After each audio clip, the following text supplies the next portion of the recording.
The market saw a huge rally today. S&P, NASDAQ, Russell. Is that a bounce back? I don't think so. I think a lot of people are going to get trapped in this right now because we still have a lot of bad economic data. And of course, we know Trump going to say whatever he has to say to keep the market up. So today in this video, what I'm going to do is I'm going to show you some things that you need to see. I'm going to show you why the S&P still could be going down just a little bit further.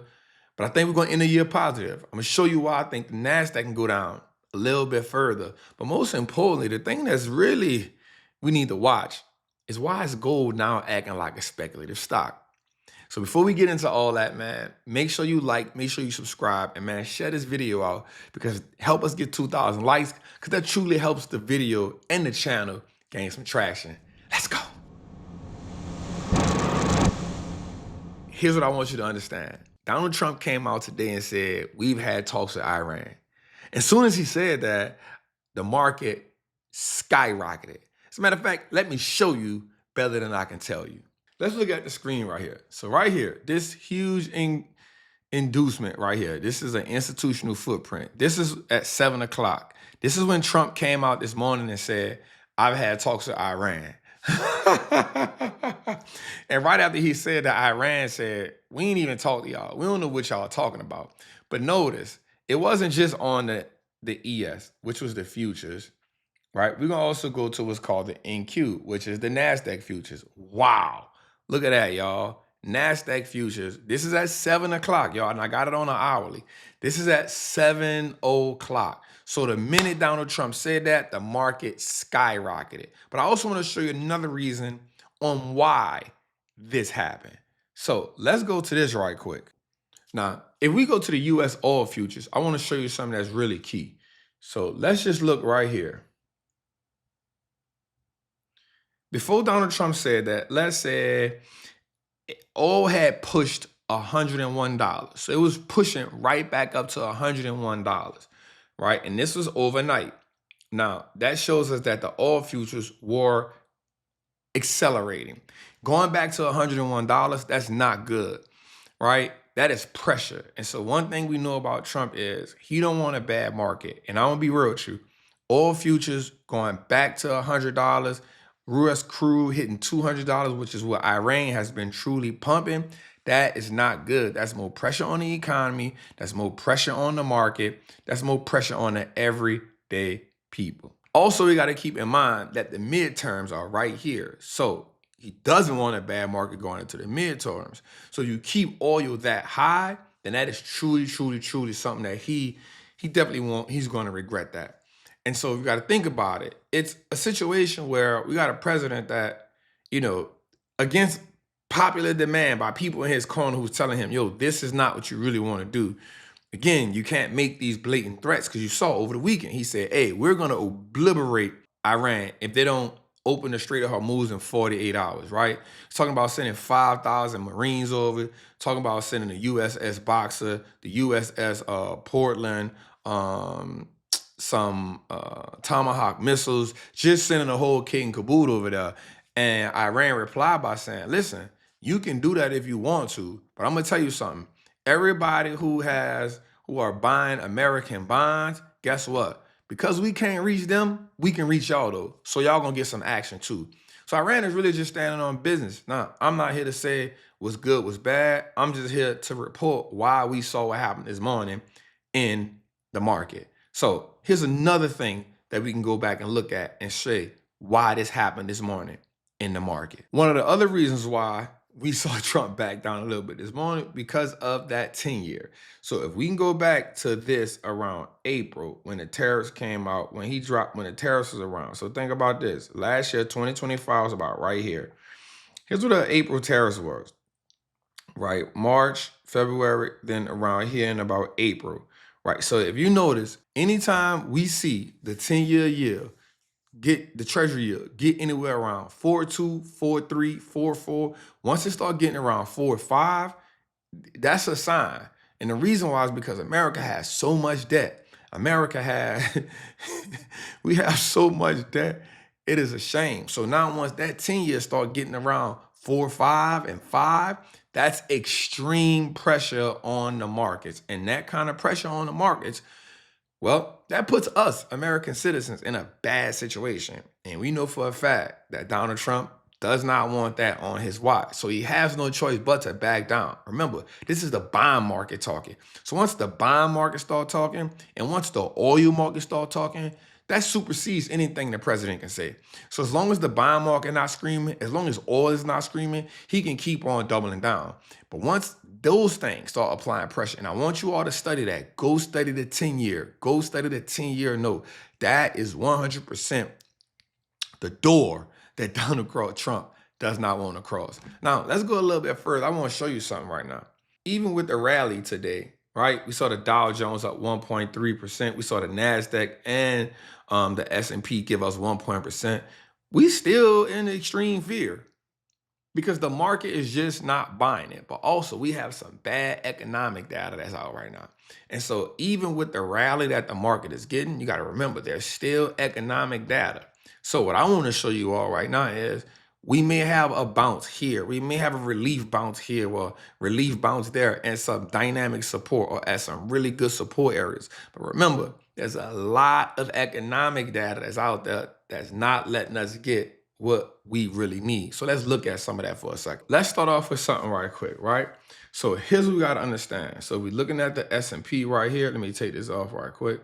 So we're looking at the S&P right here. I want you to look at something. So this candle right here was from Friday. Right? That candle right there was from Friday. Right? Well, notice where that candle hit at. That candle fell right on top of, let me get this out here.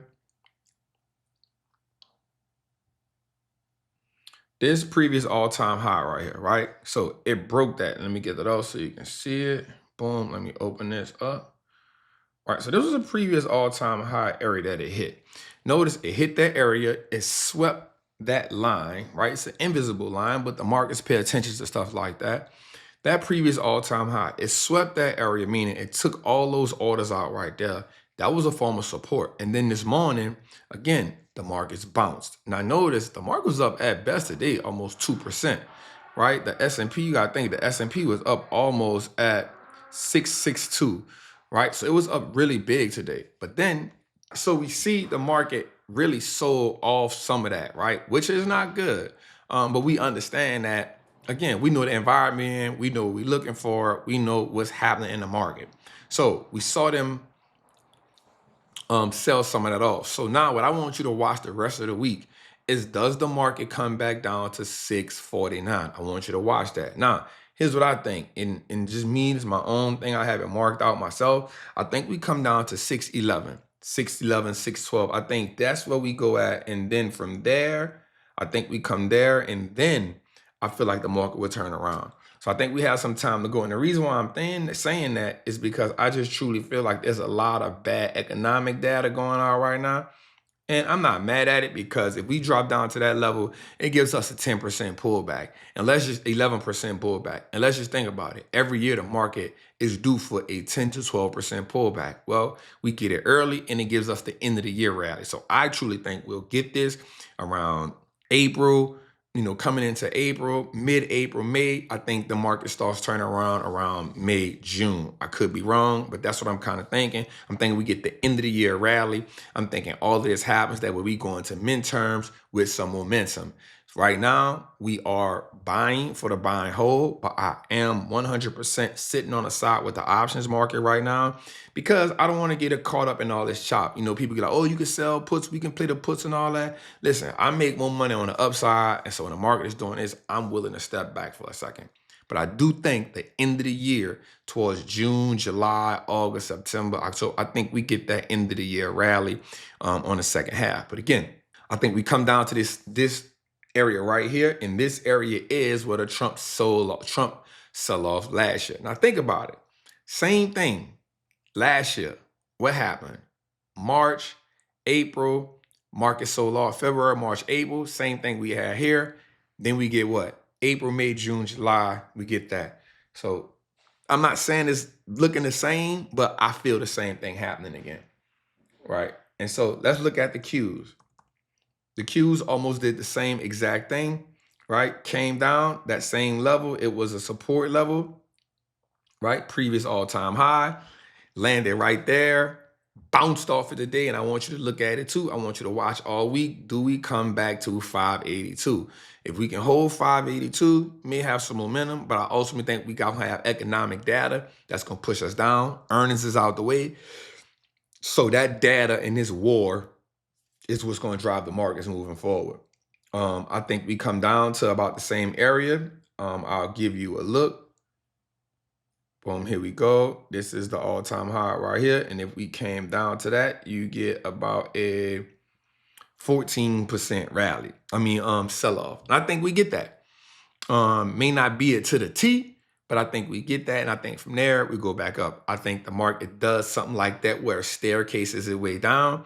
And then after it staircases way down, somewhere around mid-April, late April, May, I think toward the end of that, we get it back toward the end of the year. So right here, I don't think we get another bull run right here. I think we just get a relief rally these next couple of days. So I definitely want y'all to be safe out there. Also, one of the things that is interesting to me is watching gold, right? Y'all know I have been bullish on gold. I've been buying gold. I bought gold. Interesting today how it fell in these type of markets. I am interested to see I had that line right there at 404. I don't think we come all the way down to, this could be a level here at 3,500. But I think we come here right here at 38, 387. But I think it can stand this that's just an internal high before it went back up. So I like it. I still like gold. It's interesting how it's acting like a speculative stock right now, and it's not acting like a store of value. But again, these oil prices dropping today. The dollar is still kind of strong. We need to see that dollar come down some more so that gold can then gain some momentum. I do see that it fell right on top of that line that I had marked off last time, which is 404. It is post-market right now at 408. Not mad at that. I could see it coming to 387. But I'm not going to lie. I think in these markets, in these kind of environments, I think gold is a store of value. It will stand the test of time. And I like gold for the long haul. Still not going to back off it. I think it's good. I think we'll see some more run in gold because the economic conditions just say that gold just has to shine right here. I'm not trading it right now. I did take a L on a gold play that I had, but I did buy $40,000 worth of gold shares in GLD. So I like that. So just wanted to put some things out for us right now. Let's see how the market act. I will say over the last 3 Mondays, we've seen the market rally on a Monday, only to fade the rest of the week. So I definitely don't want y'all to get too bullish. I don't want to get y'all too out of y'all. And actually, over the last 3 Mondays, the market has rallied 1% or more and has faded the rest of the week with a hard fall on a Friday. And so I definitely don't want y'all to fall on for that. I want y'all to pay attention. You don't have to be super aggressive in this market right now. You can just chill. You can just let the market go through what it has to go through because there's a lot of money to be made on the backside. We had an amazing event this weekend at the Make Your First Trade event.